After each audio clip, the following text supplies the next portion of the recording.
여기 많은 분들이 아시겠지만은 여기가 바로 이재명과 그의 가족들이 생계를 유지했던 곳입니다. 저희가 1976년 2월 23일 날 비 오는 날 새벽에, 쌀락눈 내리는 새벽에 저기 구종점 반대 오거리에 내려가지고 짐 싸지고 여기를 걸어 올라와서 우리가 새들어 살 집을 갔는데, 우리 성남 시민 여러분 기억하시는 것처럼 길이 진창이라서 신발이 자꾸 벗겨지고 걸어가 다닐 수가 없는 그런 곳이었습니다. 아버지는 이 시장에서 청소 노동자로 일하셨고, 제 어머니는 이 건물을 다시 짓기 전에 2층 건물에 우리 여기 상대원 시장 상인 여러분 기억하시는 것처럼 공중 화장실에 소변 보면 10원, 다른 대표를 보면 20원 이렇게 받았는데, 제 어머니, 제 여동생이 함께 그 화장실 지켰습니다. 정말 열심히 살았고, 저는 초등학교 마치고 저 상대원 꼭대기에 우리가 살았는데, 어머니께서 이 화장실에 출근하시기 전에 제 손을 잡고 공장에 바래다 주셨습니다. 그래도 행복했습니다.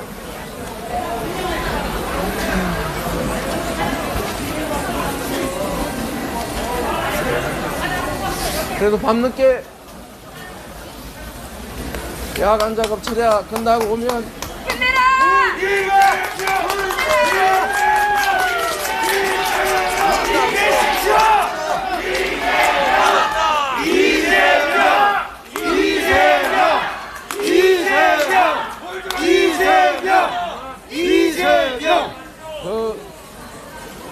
낮에 그 오랜 시간 일하시고 나서도 아들이 퇴근할 때까지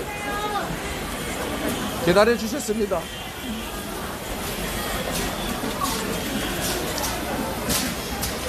그렇게 열심히 살았습니다. 힘내십시오! 힘내십시오!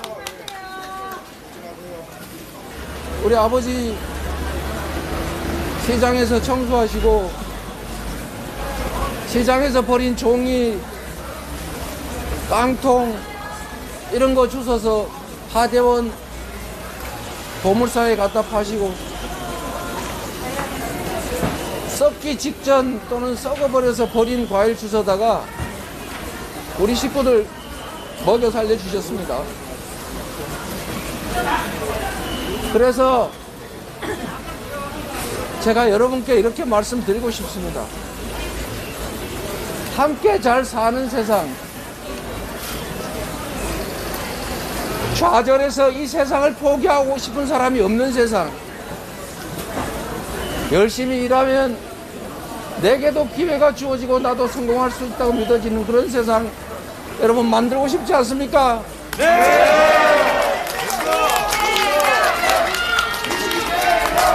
이재명! 국민 여러분, 저는 정치를 왜 하는가를 가끔씩 생각합니다. 제가 정치를 하는 이유는 지금도 여전히 제가 탈출해버렸던 그 웅덩이 속에서 좌절하고 고통받고 절망하는 사람들에게 공정한 세상을 만들어주기 위해서였습니다. 공정한 세상을 만들기 위해서 화장실을 지키면서 아들이 잘 되기만 바랬던 우리 어머니한테 거짓말하고 판검사 실력이 안 돼서 변호사 해야 되니까 어머니 이해하세요 이렇게 말하고,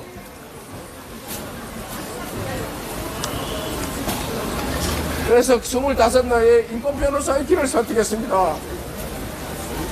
열심히 일했고 깨끗하게 살려고 노력했고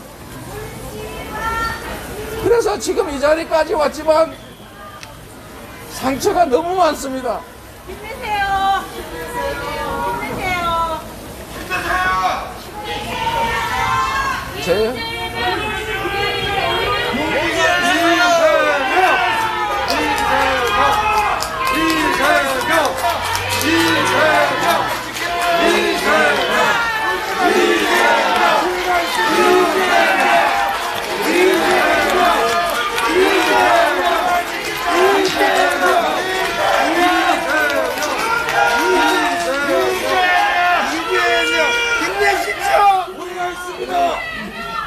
저희 가족이 어머니, 아버지,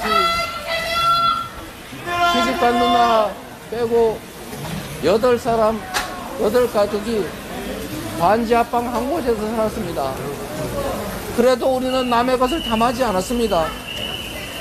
최선을 다해서 우리 능력만큼 노력하고 가지려고 했습니다. 제가 시민운동을 할 때도 그랬습니다. 권력을 사적인 이익을 위해서 쓰는 이 부패한 정치와 행정을 감시하기 위해서 시민운동을 했습니다. 그러다가 제가 시장이 됐습니다. 성남 시민들 병원이 없어서 응급의료센터가 없어서 분당으로 멀리 가다가 사고 나는 게 무서워서 병원 만들기 운동했습니다. 그러다가 또 잡혀서 처벌받았습니다. 분당의 정자동의 부정부패 딱 대장동 같은 그런 나쁜 부패 행위하는 거 막다가 제가 감옥 갔습니다. 제가 시장이 된 이유도 단순했습니다. 이 부패한 정치 그만두고 우리 국민들이 진정으로 필요한 것들을 하자. 그래서 시장이 됐습니다. 시장이 됐더니 문제가 됐습니다. 저를 미워하는 사람이 왜 이리 많습니까? 저를 미워할 이유가 없지 않습니까? 시민들이 시키는 대로 열심히 했고 부정부패 못하게 막았고 공정하게 권한 행사하도록 공무원들 지휘 잘했습니다. 그런데도 저를 가만 놔두지를 않더군요. 그러다가 결국은 우리 성남의 사람들은 다 아시지 않습니까? 저희 가족들을 동원해서 저를 공격하기 시작했습니다. 정신이 온전하지 못한 제 여러 형제 중에 한 형제를 그들이 성남시의회 비례대표 공천 주겠다, 이재명 쫓아내면 시의회 의장 시켜주겠다고 작업하고 유혹해서 그 형님이 저를 공격하기 시작했습니다. 그래서 제가 완전히 다 막았습니다. 공무원들 전화도 못 받게 상대도 하지 말라고 했더니 어머니를 통해서 저를 통화하겠다고 어머니 집을 찾아갔습니다. 어머니가 전화 연결을 안 해줬습니다. 왜 그런지 아니까. 그 어머니를 집에 불을 질러 죽인다고, 교회에 불을 지른다고 협박을 하니 어머니가 저한테 전화하셨습니다. 그게 시작이었습니다. 어머니가 집에 들어가지를 못하셨어요. 분당에 있는 딸 집으로, 저희 집으로 옮겨 다니셨습니다. 집에를 못 들어가셔서 제 아내가 찾아갔습니다. 병원에 가서 검사 좀 하자. 약 먹으면 아무것도 아니다. 그런데 거기서 어머니의 어디를 어떻게 한다, 이런 인간으로서 할 수 없는 참혹한 얘기를 했습니다. 저에게 어머니는 하늘입니다.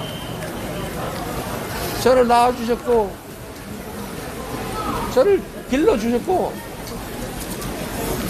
저를 언제나 믿어줬고 저의 어떤 결정을 다 지지해 주신 분이십니다.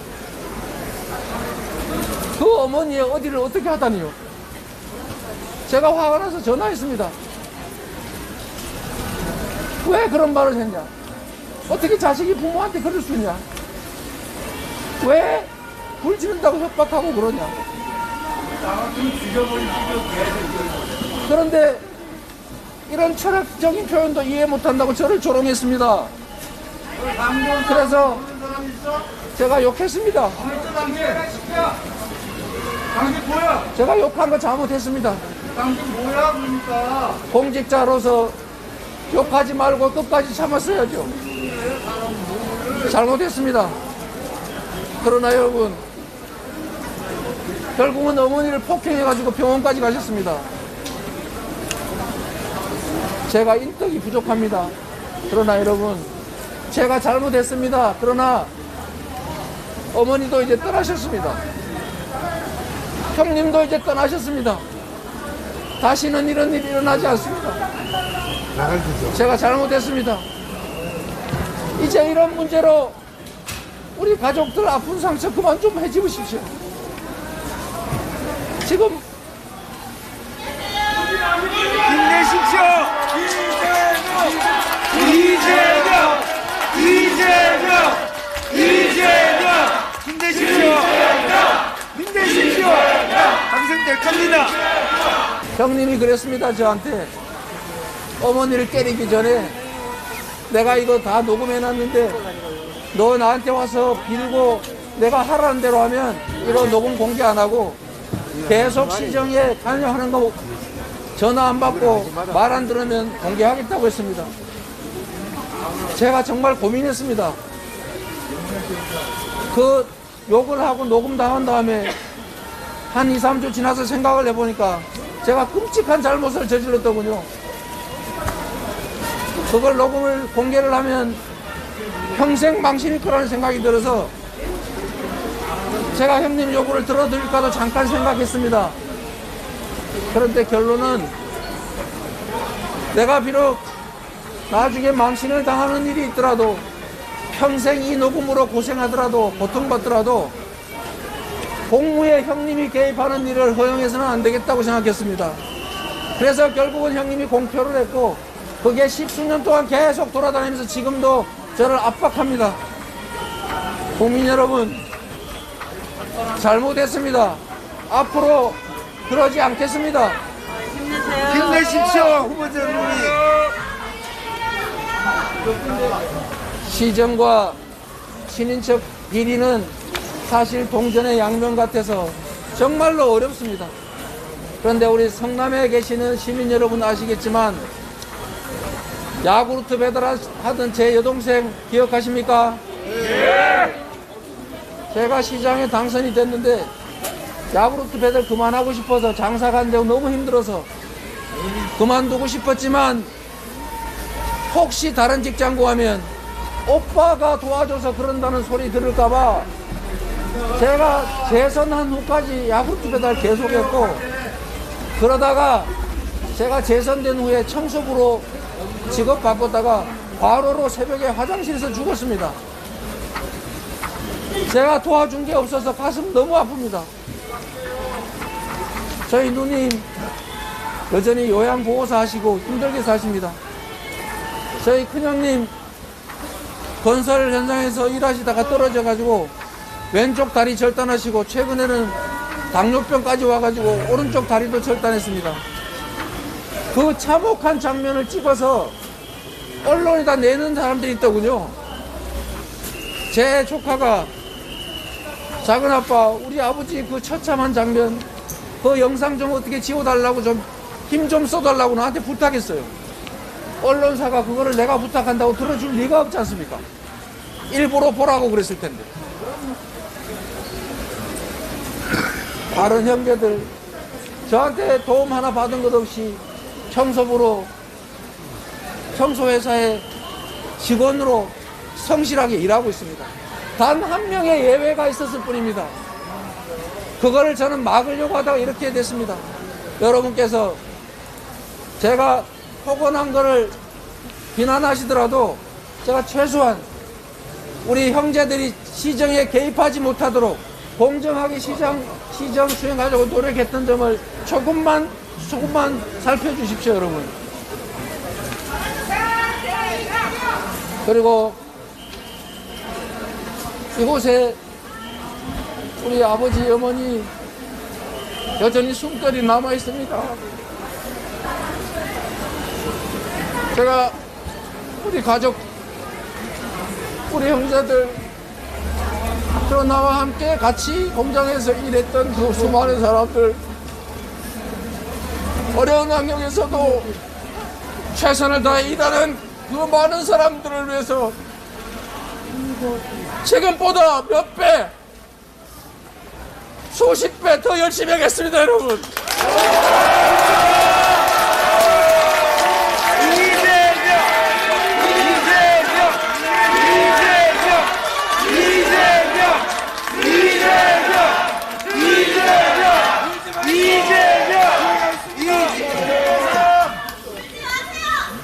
힘내십시오.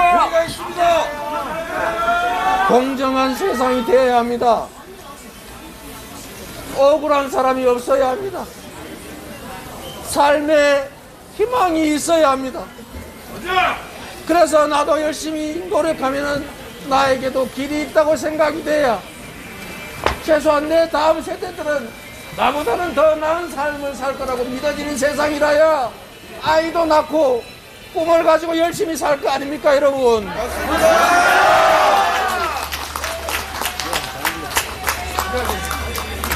여러분을 믿겠습니다.